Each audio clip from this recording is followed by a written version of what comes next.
कोई बल्लेबाज अगर लोअर डाउन द ऑर्डर आकर 44 गेंदों पर 27 रन बनाएगा तो क्या वो टीम जीतेगी? क्या एंड में बड़े रन्स बनेंगे? नहीं हो पा रहा है। ये काम किया है रविंद्र जडेजा ने। हम जडेजा को टारगेट नहीं कर रहे हैं, लेकिन रविंद्र जडेजा आज की तारीख में ओडीआई टीम में अपनी जगह डिजर्व नहीं करते हैं। बड़े बड़े दिग्गज भी अब ये बात कहने लगे हैं। जडेजा का जो परफॉर्मेंस है लगातार गिरता चला जा रहा है। बल्लेबाजी में जडेजा उस तरीके से कंट्रीब्यूट नहीं कर पा रहे हैं जिस स्ट्राइक रेट से बल्लेबाजी करने की जरूरत होती है, जिस ऑर्डर पर वो बैटिंग करने आते हैं। और गेंदबाजी बिल्कुल फ्लैट हो चुकी है। पिछले 5 मुकाबलों में सिर्फ 1 विकेट रविंद्र जडेजा को मिला है। सोचिए स्ट्रगल कितना ज्यादा गेंदबाजी में भी चल रहा है। बिल्कुल प्रिडिक्टेबल हो गए, हर बल्लेबाज उन्हें पढ़ लेता है। ये मुकाबला जब राजकोट में खेला गया, जडेजा पर नजरें थी, स्पेशली मेरी नजर थी कि भाई जडेजा इस टीम में किस तरीके से कंट्रीब्यूट करते हैं। ग्रेट ऑलराउंडर रहे इंडिया के, पिछले काफी सालों से जबरदस्त खेले रविंद्र जडेजा, लेकिन अब वो परफॉर्मेंस नहीं हो पा रही है। हमें इस बात को एक्सेप्ट करना चाहिए कि अक्षर पटेल, जिनका परफॉर्मेंस टॉप नॉच है इस वक्त, अपने करियर के पीक पर हैं, बैटिंग हो, बॉलिंग हो, फील्डिंग हो, उनको बाहर करके जडेजा को खिलाना सही फैसला नहीं है। जडेजा के कुछ आंकड़े आपको बताते हैं तो आप खुद यकीन करेंगे कि जडेजा पिछले काफी समय से टीम इंडिया में क्या कर रहे हैं। साउथ अफ्रीका सीरीज की शुरुआत करते हैं। 3 वनडे मुकाबले थे साउथ अफ्रीका की सीरीज में। पहले वनडे में 32 रन बनाए, गेंदबाजी के तो 9 ओवर में 66 रन दिए, विकेट नहीं मिला। फिर दूसरे वनडे में 24 रन बनाए 27 गेंदों पर, गेंदबाजी की तो 7 ओवर में 41 रन दिए, कोई विकेट नहीं मिला। तीसरे मैच में बैटिंग नहीं आई, लेकिन गेंदबाजी की तो 9 ओवर में 50 रन दिए और सिर्फ 1 विकेट वहां पर मिला। इसके बाद जब न्यूजीलैंड सीरीज हुई तो पहले मुकाबले में भी देखिए 9 ओवर डाले, 56 रन दे दिए, लेकिन विकेट नहीं मिला। बैटिंग की बात थी तो सिर्फ 5 गेंदों पर 4 रन बनाकर आउट हो गए। नंबर 5 पर खेल रहे थे उस दिन। और अब कल जो मुकाबला खेला गया राजकोट में, वहां पर 44 बॉलों पर सिर्फ 27 रन बनाते हैं और गेंदबाजी में 8 ओवर करते हैं और 44 रन दे देते हैं। तो अब सवाल उनकी जगह पर तो उठेंगे ही। के श्रीकांत ने भी कहा है कि मुझे समझ में नहीं आ रहा है इस टीम में क्या कर रहे हैं जडेजा। श्रीकांत ने कहा मेरे काफी फेवरेट प्लेयर्स में से एक हैं जडेजा, हम सब के फेवरेट प्लेयर्स में से एक हैं, लेकिन उनका कहना है समझ में नहीं आता कि क्या कर रहे हैं वो इस वक्त टीम में। अक्षर पटेल कहाँ है, उनको क्यों लेकर नहीं आया जा रहा है?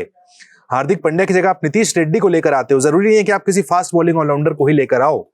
हार्दिक पांड्या का कोई विकल्प नहीं है, हार्दिक पांड्या एक ही है। फिर आप नीतीश रेड्डी ले आइए, वेंकटेश अय्यर ले आइए, जितने भी ऑलराउंडर लाकर खड़े कर दीजिए।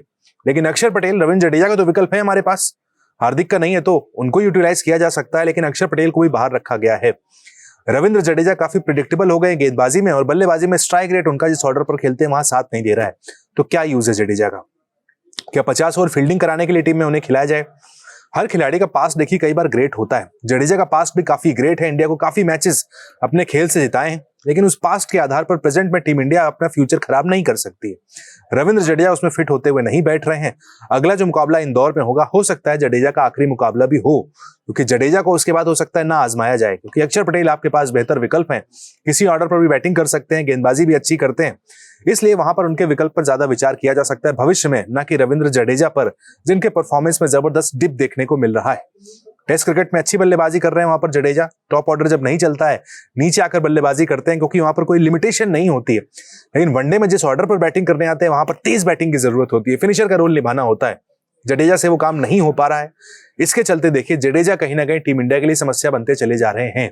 तो सवाल यही साहब कि अगर जडेजा नहीं तो कौन? तो अक्षर पटेल हमारे पास ऑलरेडी रेडी बैठे हैं। टीम मैनेजमेंट अगर उनको यहाँ पर खिलाना शुरू करती है तो भाई टीम का जो बैलेंस है वो ज्यादा बेहतर बनता हुआ नजर आएगा। और रही बात दूसरी, नीतीश कुमार रेड्डी टीम में ऑलराउंडर के तौर पर खेल रहे हैं, लेकिन सिर्फ 2 ओवर गेंदबाजी करते हैं। ये कैसे ऑलराउंडर है भाई?